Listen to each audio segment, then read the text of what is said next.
President Biden and the First Lady are back in Delaware this morning after visiting Uvalde, Texas yesterday. The Uvalde shooting, of course, came less than 2 weeks after a gunman killed 10 people at a supermarket in Buffalo, New York. Over the weekend, the Reverend Al Sharpton spoke to a congregation of mourners in that city. The Reverend will join us in just a minute, but first, let's play a part of his emotional remarks. We went from the back of the bus to the front of the White House.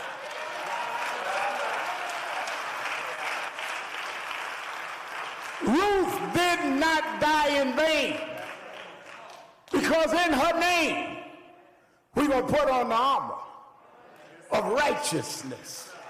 We're going to build a new Buffalo in the name of these 10. We want economic development right here in Buffalo.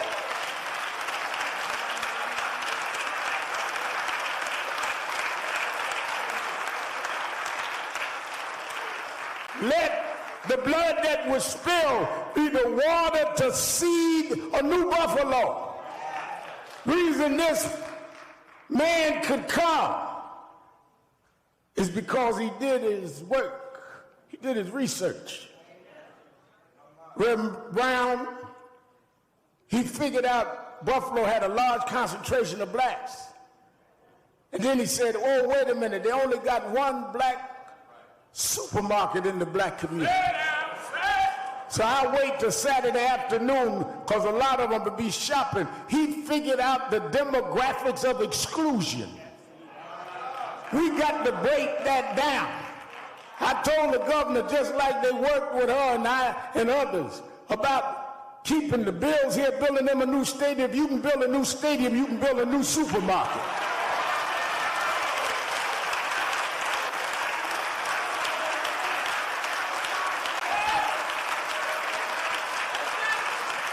And it's not either or, it's both and. We must fight to make a new Buffalo.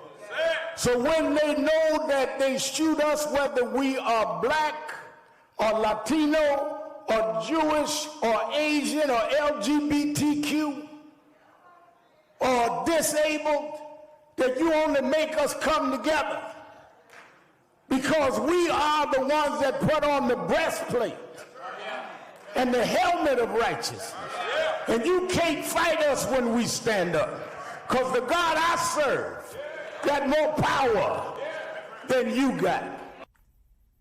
And joining us now, the host of MSNBC's Politics Nation and the president of the National Action Network, our friend, the Reverend Al Sharpton. Rev, thanks for being here. We just played some of your powerful words this weekend in Buffalo. The nation was already reeling from that shooting, a racist shooting carried out by a white supremacist with a weapon of war, when not even 2 weeks later, we have this massacre at a Texas school. Give us a sense as to how the people there are doing in Western New York. What is the status of that community now that the final funerals have been held?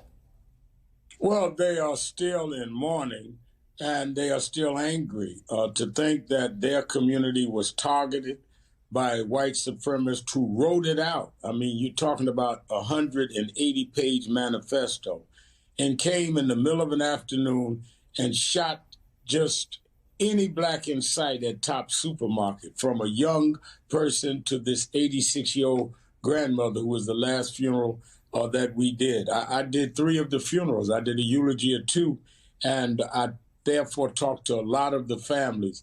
And they're hurt, but they're angry. They want to see something done. They want to see hate crimes dealt with, not only against Buffalo, or even not only against blacks, but it has happened to Jews and Asians and LGBTQ and Native Americans and disabled. We need to really have a comprehensive plan with laws that would intensify this country's commitment to deal with people that engage in violence based on hate.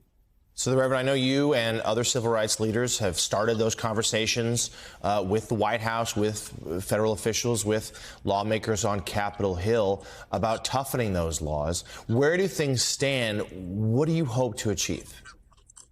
We are in conversations with White House officials about having a summit among all the leadership of those that fight hate crimes in all of the groups that I just named, because this must be a one-way fight. I talked to the president about it on Wednesday when he signed the executive order